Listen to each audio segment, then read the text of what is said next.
જય સ્વામિનારાયણ. આજે વાત કરવી છે સફળતાની ચાવી. એક યાત્રાળુ પ્રવાસમાં નીકળ્યો હતો અને એક ખૂબ ઊંચા પર્વત ઉપર એક મંદિર અને મંદિર સુધી તેને પહોંચવાનું હતું. પરંતુ જેવો એ ગામની તળેટીની અંદર પહોંચ્યો, મંદિરે જે ચડવાનું બાકી હતું ત્યાં અંધારું થઈ ગયું. સૂર્યનારાયણ અસ્ત થઈ ગયા.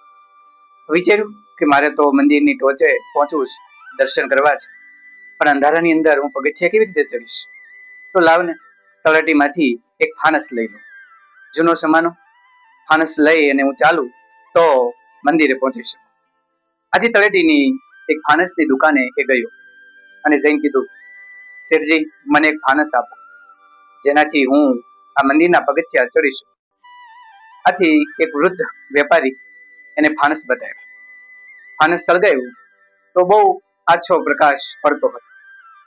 તો એ માણસ કીધું કે આ તો બહુ આછો પ્રકાશ, માત્ર 2-3 પગથિયા દેખાય એવો પ્રકાશ, મને એવું ફાનસ આપો કે ઘણા બધા પગથિયા મંદિર સુધી દેખાય. પેલા વૃદ્ધે કીધું કે ભાઈ, એવી કોઈ ફાનસની શોધ નથી.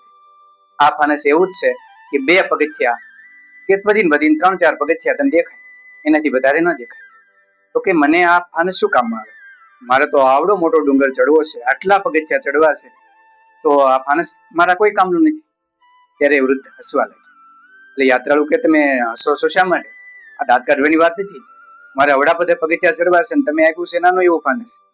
ત્યારે વૃદ્ધે કહ્યું, એલા માણસ, આ ફાનસ છે ને એ ભલે 2 પગથિયા તને પ્રકાશ આપે છે, પણ તું જેમ આગળ વધતો જઈશ ને એમ આગળના 2 પગથિયા બતાવશે. એ 2 પગથિયા ચડી જઈશ ને એના પછીના 2 પગથિયા ઉપર પ્રકાશ આ ફાનસ આપશે. બસ, તારે બધા જ પગથિયા એકારે જોવાની ક્યાં જરૂર છે? તું એક કૂદકે બધા પગથિયા ચડી જવાનું? ના, એવું તો નથી. તો તારે માત્ર 2 પગથિયા ચડવા છે. આ ફાનસ તને 2 પગથિયા ચડાવતું જશે.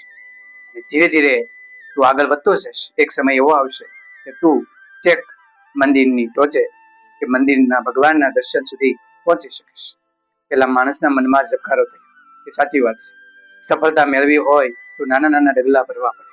એક સાથે મોટો ડગલું કે મોટો કૂદકો મારી શકાતો નથી.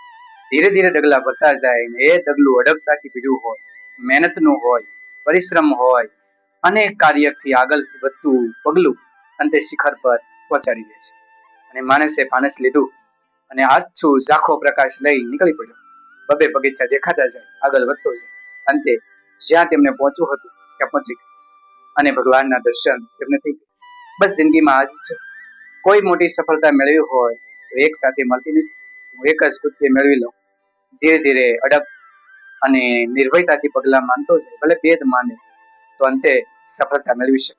બસ સફળતાની આજ ચાવી છે કે અડગ મનના મુસાફરને કહેવાય ને, હિમાલય નથી નડતો, એમ ધીરે ધીરે ડગલા ભરવાથી સફળતા મળી જાય છે.